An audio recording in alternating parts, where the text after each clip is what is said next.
Google hasn't even announced a Pixel Watch 2 yet, but we know it's coming, and lately there's been quite a few leaks quietly making its rounds through the tech news cycle. 9to5 Google has a ton of reports on major Pixel Watch 2 specs, features, and changes, so this video is going to bring them all together and show you what to expect. I'm going to lead this video starting with the most important changes first, starting with the internal specs. At the end of May, 9to5 Google reported the Pixel Watch 2 would be moving away from the Exynos-based chipset in exchange for the much more powerful and efficient Snapdragon W5, as just confirmed by the Google Play console device catalog. The jump to the Snapdragon W5 chip is a pretty major upgrade considering the current Pixel Watch SoC is a 4-year-old dual-core 10nm chip, whereas the W5 has 4 A53 cores at 1.7 GHz and is built on a 4nm process. It's important to note, the Pixel Watch 2 will not be using the W5 Plus chip, which features a Qualcomm coprocessor. Instead, Google will be using the standard W5 chip with their own in-house coprocessor. At this time, there are a small handful of watches that run a similar chipset, like the TicWatch Pro 5, for example. We reviewed that watch and stated that it would last about 2 to 3 days, so it's safe to assume the Pixel Watch 2 will be significantly improved in that area. We can expect the battery capacity itself to be slightly improved as well. It's emerged that we're seeing a slight increase to the battery, so 306 mAh compared to the current 294 that we saw in the first gen Pixel Watch. Of course, it's only a small increase, maybe about 4%, but that increase plus the processor change should make a massive difference in the battery life department.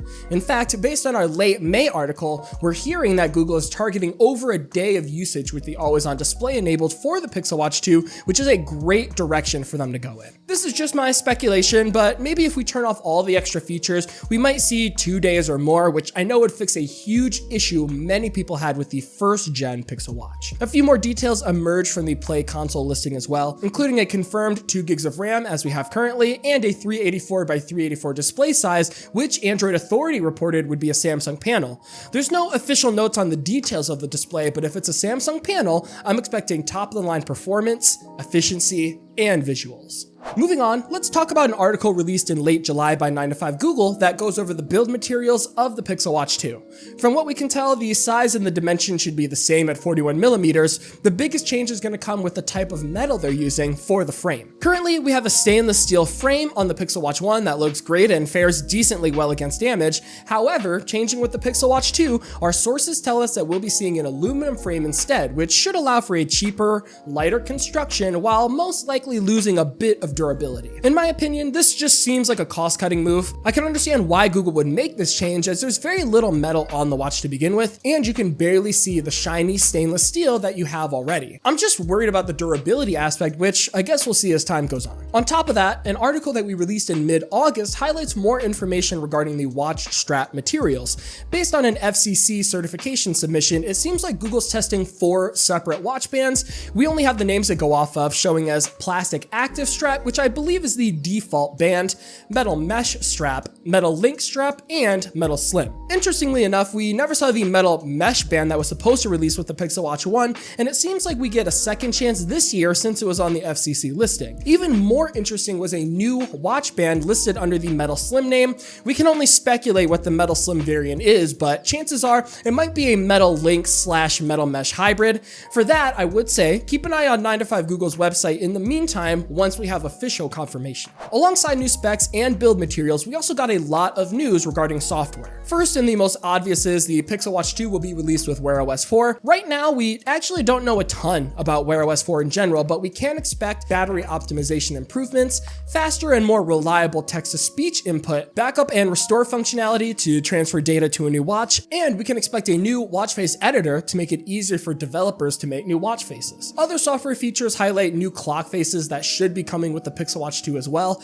Android Authority broke this news in late July, and as you can see, there's a wide variety of options that we're going to go over real quick. From what we can tell, there seems to be 4 different styles, which each having a bit of modularity. The first style we see is called Accessible and is designed with very simple fonts while being very minimalistic. It only shows 1 or 2 metrics at a time, so it's just a very simple watch face. Arc is the next style that goes for a more complex, information-packed approach by giving you many options at the same time for for various metrics like steps, date, battery, time, and more. And finally, we have the bold and analog bold styles. Not sure if you've noticed, but these are in the same style as some of the lock screen clock faces that are set to release in Android 14, so this should be a nice update for people that want continuity with their Pixel devices. Now that we've covered everything new, let's take a couple moments to talk about what's staying the same.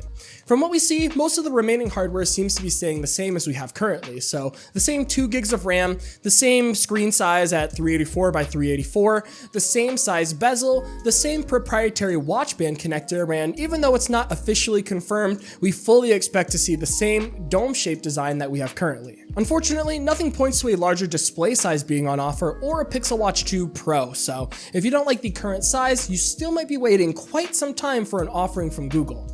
Also, since we're on the topic of items we're not getting this year, ultra-wideband support is off the table. I know it's a topic of debate right now, but from our understanding, if we were getting ultra-wideband, it would show in the FCC listing that we talked about earlier, but because there's no such testing data, we're gonna err on the side of caution and advise that it will not be coming with the Pixel Watch 2. I hope that we're wrong though, because it would be a really nice feature to have. Price and release date is all speculation at this point, but if I had to guess, with the current status of the economy and the switch to a Snapdragon chip, I would say expect a price bump of some kind. Obviously, no one knows how much it will be right now. If we look at the Samsung line, the Galaxy Watch 6 got a $20 price increase over last year's Galaxy Watch 5. So if we use similar logic, we might see the Pixel Watch 2 at around $370 to $400, but I have to be clear, this is purely speculation. In terms of release date, we reported in early May that Google is planning to launch the Pixel Watch 2 alongside the Pixel 8 in October. Last year, Google did the same exact thing and released the Pixel Watch 1 alongside the Pixel 7 series on October 13th, 2022, so I can totally see the same thing happening this year. And guys, that's really all the information that we can confirm at this time. Within the next few months, we should be hearing a lot more news if that October release date is anything to go off of, but for now, the information that we shared in this video is everything we know about the Pixel Watch 2. With that said, let me know what you guys think. Are these upgrades enough? Are you excited? Is the lack of a larger Pixel Watch a deal breaker for you? Leave some comments and let us know what you think. If you want to know more, please take some time to check out the links in the description where I have every article that I referenced linked for you to read for yourselves. In the meantime, I'm getting out of here, guys. This has been Jordan Floyd with 9to5 Google. Thank you so much for watching, and I'll see you in the next one.